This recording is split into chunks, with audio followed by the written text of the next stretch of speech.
আসসালামু আলাইকুম ব্যারিস্টার হাসান। ওয়ালাইকুম আসসালাম। প্রায় 53 মিলিয়ন পাউন্ডসের একটি পাবলিক ফান্ডের ফ্রড হয়েছে। এ সম্পর্কে যদি আপনি আমাদেরকে বিস্তারিত জানাতেন। ইউনিভার্সাল ক্রেডিটের উপরে একটি গ্যাং তারা ফ্রড করেছে এবং ফ্রড করে তারা প্রায় 53.9 মিলিয়ন পাউন্ড তারা হাতিয়ে নিয়েছে এবং সেই গ্যাংয়ের তারা 5 জন ছিল এবং তারা ধরা পড়েছে এবং পরবর্তীতে তারা গিলটি প্লেডিংস করেছে এবং তারা অ্যাডমিট করেছে যে তারা এই বেনিফিট ফ্রডটা করেছে।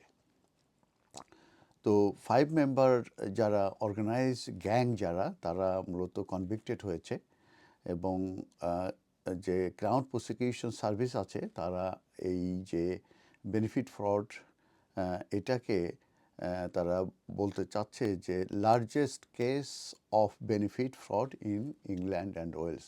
তার মানে এর আগে এত বড় বেনিফিট ফ্রড হয় নাই, এই প্রথমে এই ধরনের একটি লার্জেস্ট এই cash case of benefit fraud England and ওয়েলসে হয়েছে। তা এই গ্যাংয়ের ভিতরে 3জন হচ্ছে ওম্যান আর 2জন হচ্ছে ম্যান এবং প্রত্যেকে হচ্ছে বুলগেরিয়ান ন্যাশনাল এবং তারা থাউজেন্ডস অফ পাউন্ডস তারা ফ্রডুলেন্টলি ক্লেম করেছে ফর ইউনিভার্সাল ক্রেডিট এবং এটা তারা 4.5 ইয়ার্স ধরে এটা কন্টিনিউশন করেছে এবং তারা প্রত্যেকে অ্যাডমিট করেছে যে তারা স্টিলিং করেছে মোর দ্যান 50 মিলিয়ন পাউন্ড এবং এটা অ্যাডমিশন এই কেসটা যেখানে হচ্ছিল সেখানে হচ্ছে উড গ্রিন ক্রাউন কোর্টে সেই ট্রায়ালটা যেখানে তারা এই কনভিকশন এবং গিলটি প্লিডিং করেছে। তো তারা মানি লন্ডারিং যে অফেন্স আছে সেটার ব্যাপারেও কিন্তু তারা অ্যাডমিশন নিয়েছে। তো এই তারা মূলত বিভিন্ন ইন্ডিভিজুয়ালের যে আইডেন্টিটি আছে সেই রিয়েল আইডেন্টিটি তারা ইউজ করেছে এবং কিছু কিছু আইডেন্টিটিস তারা হাইজ্যাকও করেছে। এছাড়াও তারা অনেক ফোর্জ ডকুমেন্ট তৈরি করেছে, তার ভিতরে tenancy agreements, counterfeiting pay slips, force letters from landlords, employers and GB letters, এগুলো তারা মূলত ফোর্স করেছে।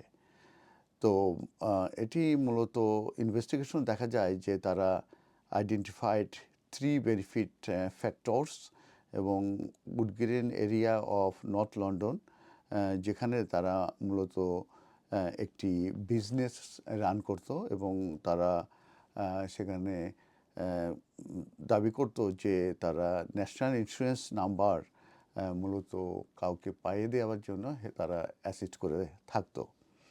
তো 2জন মূলত যারা গ্যাং লিডার ছিল তারা বুলগেরিয়ায় পালিয়ে গিয়েছিল কিন্তু তাদেরকে এক্সট্রাডিটেড করে তাদেরকে ব্যাক করা হয়েছে ইউকেতে এবং তারাও এই অফেন্স অ্যাডমিট করেছে। তো এই এটা ঘটনাটা ছিল 2016 থেকে এবং 2021-এ এবং তাদের কাছে large quantities of cash, jewellery এবং লাক্সারি কার তাদের এই গ্রুপের কাছে পাওয়া গেছে যখন তাদেরকে অ্যারেস্ট করা হয়। এই লার্জেস্ট বেনিফিট ফ্রড যেটা প্রসিকিউশন যেটা তারা বারবার বলছে যে এটা সবথেকে লার্জেস্ট ইন ইংল্যান্ড অ্যান্ড ওয়েলসের ভিতরে, এর আগে এই ধরনের হয়নি।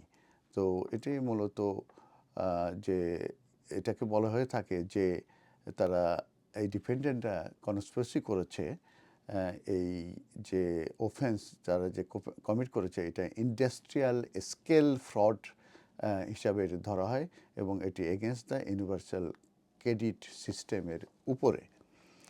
তো তারা এই যে ইউনিভার্সাল ক্রেডিটের যে ক্লেম আছে সেগুলো তারা সাবমিট করেছে, ফলস ক্লেম তারা সাবমিট করেছে এবং দেখা গেছে বুলগেরিয়া থেকে তারা বিভিন্ন ইন্ডিভিজুয়ালদেরকে নিয়ে আসছে এবং তাদের যে আইডেন্টিটি সেগুলো ইউজ করেছে এবং তাদেরকে লামসাম কিছু তাদেরকে মানি দিয়েছে এবং তাদেরকে পরবর্তীতে তাদের দেশে পাঠিয়ে দিয়েছে। এইভাবেই কিন্তু তারা এটা করেছে এবং ডিডাব্লিউপি এ সংক্রান্ত ব্যাপারে বলেছে যে 53.9 মিলিয়ন মূলত ফ্রড হয়েছে, স্টোলেন করেছে এবং তারা sophisticated combination of legitimate identity document এবং ফেক ডকুমেন্ট ইউজ করে তারা মূলত এটা করেছে এবং তাদের কাছ থেকে অডি এবং গাড়ি সহ ক্যাশ এবং জুরি সহ ঘড়ি সহ বিভিন্ন রকমের এক্সপেন্সিভ যেসব গুডস আছে সেগুলো তাদের কাছ থেকে পাওয়া গেছে এবং তাদের যে কনভিকশনের ব্যাপারে যেটা আমরা জানতে পারি যে তাদের প্রত্যেকেরই কনভিকশন হয়ে গেছে। কারো 7 ইয়ার্স থেকে শুরু হয়েছে, সেটা গোয়েনেস আলী যাকে রিং লিডার বলা হয়ে থাকে, এবং আরেকজন ভদ্রমহিলা ছিলেন গ্যালিনা, তাকে গ্যাং লিডার বলা হয়ে থাকে, তার 8 ইয়ার্স সাজা হয়েছে এবং অন্যান্যদেরকে বিভিন্ন মেয়াদে 4 ইয়ার্স 3 ইয়ার্স মেয়াদে তাদেরকে সাজা হয়েছে। অতএব এই যে বেনিফিট ফ্রড অন যে ইউনিভার্সাল ক্রেডিট সেটা 53.9 মিলিয়ন, এটা এই ইংল্যান্ড অ্যান্ড ওয়েলসের ইতিহাসে একটি রেকর্ড হয়ে থাকবে। ধন্যবাদ।